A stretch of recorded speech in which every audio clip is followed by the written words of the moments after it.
आप देख रहे हैं न्यूज़ वन इंडिया। मैं हूं आपके साथ सपना शर्मा। रक्षाबंधन बांधने को लेकर आपको बता दें कंफ्यूजन बनी हुई है। राखी आज बांधे या कल बांधे? दरअसल भद्रा काल में राखी बांधना अशुभ माना जाता है। पंडित जी से इसको लेकर बात भी करेंगे और आपकी सारी कंफ्यूजन को भी मिटाएंगे कि आखिर भद्रा काल में क्यों नहीं बांधी जाती है राखी। वहीं कल कितने बजे आप राखी बांध सकते हैं, आज या कल, कब राखी बांधना ज्यादा शुभ रहने वाला है? ये तमाम ऐसे सवाल हैं जो आपके जहन में भी फिलहाल बने हुए हैं और इन तमाम सवालों के जवाब हम लेंगे हमारे पंडित जी से, जो हमारे साथ थोड़ी समय बाद जुड़ने वाले हैं। तो सावन पूर्णिमा के दिन, आने वाले रक्षाबंधन त्योहार के दिन, बहन अपने भाई की आरती उतारती है, राखी बांधती है और उस राखी को रक्षा सूत्र कहा जाता है। हालांकि बदले में भाई भी द उमर बहन की हमेशा रक्षा करने का वादा करते हैं। लेकिन रक्षाबंधन आज और कल दोनों ही दिन मनाया जा रहा है, लेकिन किस दिन रक्षाबंधन मनाना शुभ रहेगा ये देखना होगा और इसकी जानकारी भी लेंगे, आप तक भी पहुंचाएंगे, क्योंकि लोगों के बीच ये कंफ्यूजन है कि आज राखी बांधी जाए या कल राखी बांधी जाए। हालांकि क्या शुभ मुहूर्त रहने वाला है, और क्योंकि भद्रा के चलते राखी नहीं बांध सकते हैं, तो भद्रा क्या होता है, भद्रा काल क्या होता है, ये तमाम ऐसे सवाल हैं जो आपके जहन में है। इन तमाम सवालों के जवाब भी हम लेंगे पंडित जी से।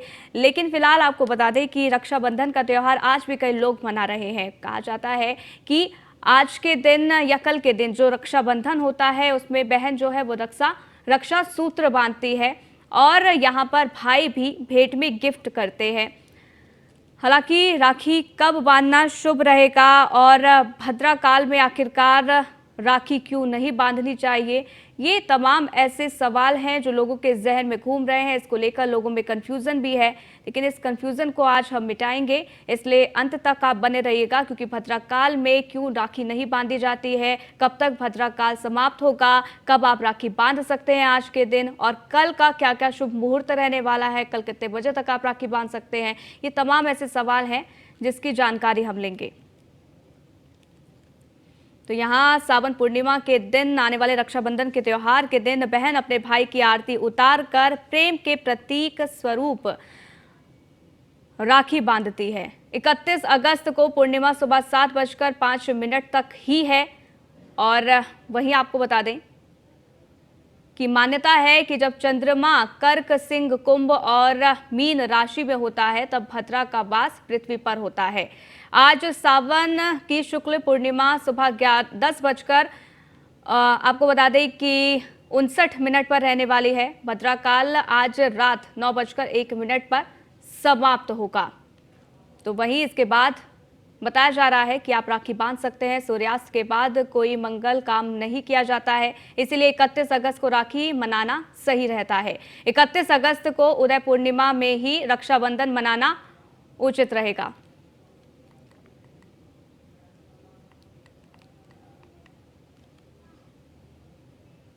तो ये तमाम जो कंफ्यूजन है उसको मिटाने के लिए हमारे साथ ज्योतिष आचार्य जी जुड़ गए हैं। अमित पांडे ज्योतिष आचार्य, आपका बहुत बहुत स्वागत है। इनके साथ ही मनविंदर रावत ज्योतिष आचार्य हमारे साथ जुड़ गए हैं, आपका भी बहुत बहुत स्वागत है।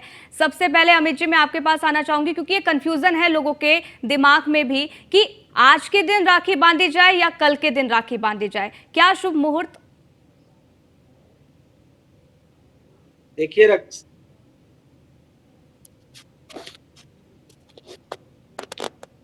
अमित जी, देखिए रक्षाबंधन के मुहूर्त के बारे में बता दूं कि रक्षाबंधन के मुहूर्त के बारे में कहा जाता है कि पूर्णिमायाम भद्रारहितायाम त्रिमुहूर्ताधिकोदयम व्यापिन्यम अपराह्ने प्रदोषे वा कार्यम।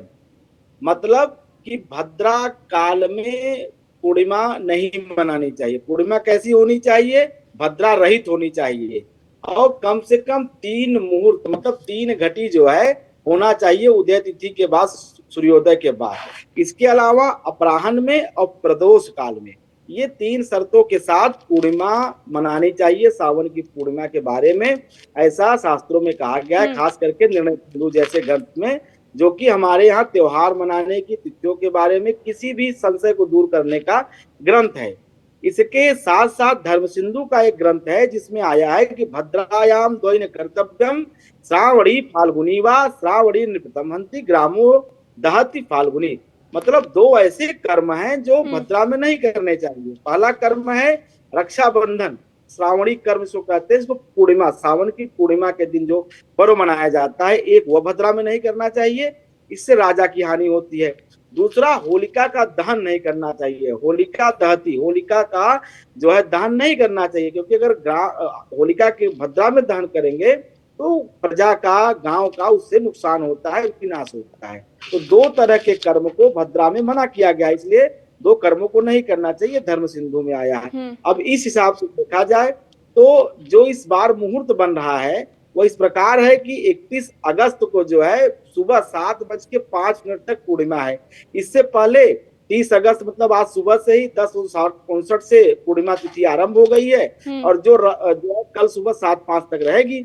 लेकिन चूंकि पूर्णिमा के पहले प्रहर में जो है भद्रा रहती ही रहती है, तो इसलिए 9:01 तक भद्रा रहेगी आज रात। इसलिए 9:01 तक आप रक्षाबंधन का कार्यक्रम न करें। कुछ विद्वान ऐसा कह सकते हैं कि राखी बांधे, लेकिन सुविधा अलग चीज है।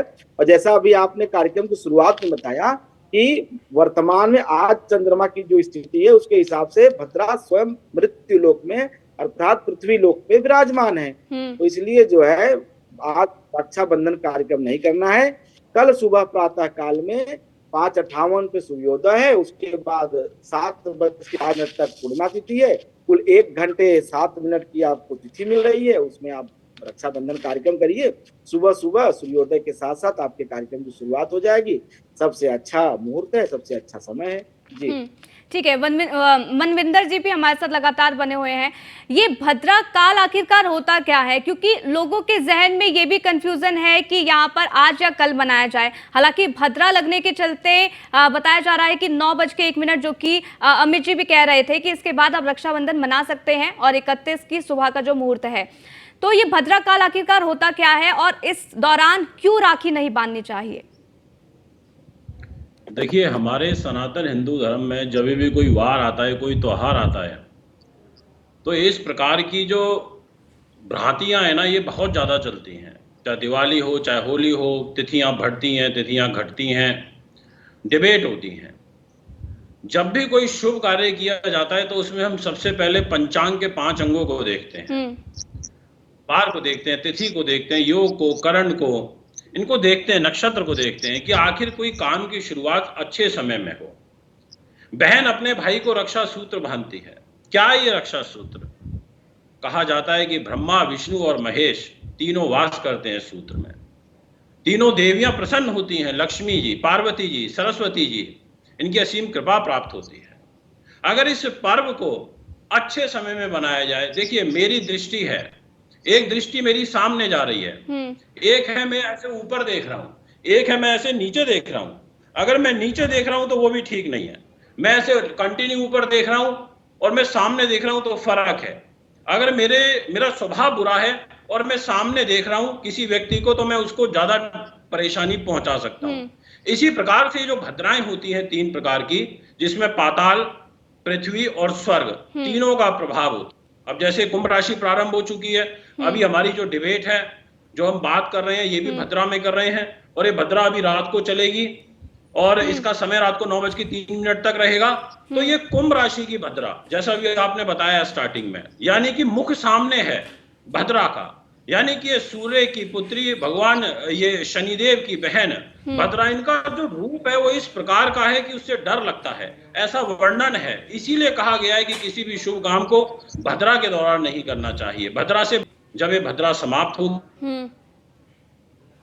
अमृत की चौगड़ियां प्रारंभ हो जाएंगी। अमृत की चौगड़ियां बहुत अच्छी होती है, अमृत वर्षा होती है उस 1.5 घंटे तक पृथ्वी लोक के ऊपर। या तो आप उस टाइम पीरियड में बांधे 9 से 10:30 के बीच में, या फिर आप मॉर्निंग में बांधे जब 7 बजे तक, जैसा भी आचार्य जी ने भी बोला हमारे साथ में जो जुड़े हुए हैं, कि सुबह 7:03 से और सुबह 6 से 7 बजे के बीच में बांधे, ताकि आपको प्रॉपर लाभ मिल सके, क्योंकि उसके बाद तो फिर पूर्णिमा तिथि समाप्त हो जाएगी। ये मैं आप सभी से कह देना चाहता हूँ। आप किसी अच्छे कार्य की शुरुआत बुरे समय में कर दो तो उसका प्रभाव आपको अच्छा नहीं मिल सकता है, यथार्थ सत्य है। इसीलिए ये रक्षा सूत्र है, भाई बहन का एक पवित्र रक्षा सूत्र के रूप में मनाया जाने वाला पर्व है। तो इसीलिए इस पर्व को अच्छे समय में ही मनाएं, ये मैं विशेष रूप से कहना चाहूंगा। ठीक है, तो यानी कि सुबह मनाना ज्यादा शुभ रहेगा, और अगर किसी को आज मनाना है तो वो 9:01 के बाद रक्षाबंधन मना सकते हैं। ठीक है अमित जी, मैं आपके पास आना चाहूंगी कि ऐसी कौन सी सावधानियां हैं जिसका साफ तौर पर ध्यान रखना चाहिए रक्षा सूत्र बांधने के समय? जी देखिए, रक्षा सूत्र बांधने के कुछ नियम है। रक्षा सूत्र बांधने के जो प्रमुख नियम ये हैं कि रक्षा सूत्र बांधते समय किस दिशा की तरफ आपकी बहन का मुख हो, किस तरफ आपका मुख हो। अब मैं बताना चाहता हूँ कि जब भी आप अपने भाई की कलाई पे राखी बांधे तो राखी बांधते समय आपका मुख पूरब की तरफ हो और आपके भाई का मुख आपकी तरफ मतलब पश्चिम की तरफ हो। पूरब की तरफ मुंह करके भाई की कलाई पे राखी बांधे। सबसे पहले सावधानी दिशा का रखनी चाहिए। दूसरा सावधानी ये रखना चाहिए कि जब आप रक्षा सूत्र बांध रहे हैं तो बांधते समय किसी भी तरह के नकारात्मक विचार, नकारात्मक विषय मन में न हो, मन में प्रसन्नता का भाव हो। और सबसे बड़ी बात कि जब भी आप राखी बांधे अपने भाई की कलाई पे तो आप ईश्वर का स्मरण करें, नारायण का स्मरण करें। नारायण के ध्यान करते हुए अगर राखी बांधी जाए तो वह राखी रक्षा कवच का कार्य करती है। वह राखी सिर्फ धागे नहीं होते हैं बल्कि उसमें त्रिदेवों का आशीर्वाद समाहित होता है। सकारात्मक शक्ति जो बहन का संकल्प शक्ति होती है, जो उसकी व्रत की शक्ति होती है, उस सामर्थ्य को समाहित किए होता है रक्षा सूत्र। तो रक्षा सूत्र जब बांधे तो नारायण का ध्यान करते हुए, अगर आपको कोई मंत्र आता है तो उस मंत्र का उच्चारण करें, मंगल मंत्र का। नहीं मंत्र आता है तो ओम विष्णुवे नमः, ओम विष्णुवे नमः, ओम विष्णु, ऐसा भी कर सकते हैं। नहीं कुछ अगर आपको आता है कहने तो सिर्फ श्री हरि विष्णु नारायण का ध्यान करते हुए अपने भाई की कलाई पे आप राखी बांधें। तो ऐसा करने से आपकी राखी की जो प्रक्रिया संकल्प शक्ति है वह पूर्ण होगी। दूसरी बात यह है कि जब भी आप अपने भाई की कलाई पे राखी बांधें और उसको तिलक इत्यादि करें तो उसके समय जो है उसके पूर्व में आप भगवान श्री कृष्ण को या भगवान श्री गणेश की आप पहले उसको राखी बांधे, उसके बाद अपने भाई की कलाई पे राखी बांधे तो निश्चित रूप से यह आपके लिए बहुत मंगलकारी होगा, बहुत शुभ। जी मनविंदर जी, पूजा विधि क्या रक्षाबंधन के दिन कर सकते हैं? बहन को किस किस बातों का ख्याल रखना चाहिए, भाइयों को किस किस बात का ख्याल रखना चाहिए रक्षाबंधन के समय? देखिए, सबसे पहले अगर आपका मान लीजिए कल मॉर्निंग में रक्षाबंधन को बना रहे हैं, जो हमने अभी समय बनाया, समय से उठें, उठने के बाद समय से तैयार हो जाएं। ठीक है मनविंदर जी, और आपका भी बहुत बहुत शुक्रिया, और इसके साथ ही अमित जी आपको भी बहुत बहुत शुक्रिया। आपने शुभ मुहूर्त बताया, हमारे दर्शकों तक जो कंफ्यूजन थी वो सभी कंफ्यूजन को मिटाया है। बहुत बहुत शुक्रिया उसके लिए, क्योंकि यहाँ पर 2 दिन रक्षाबंधन मनाया जाएगा, लेकिन किस दिन ज्यादा शुभ रहने वाला है इसकी लगातार जानकारी आप तक पहुंचाई।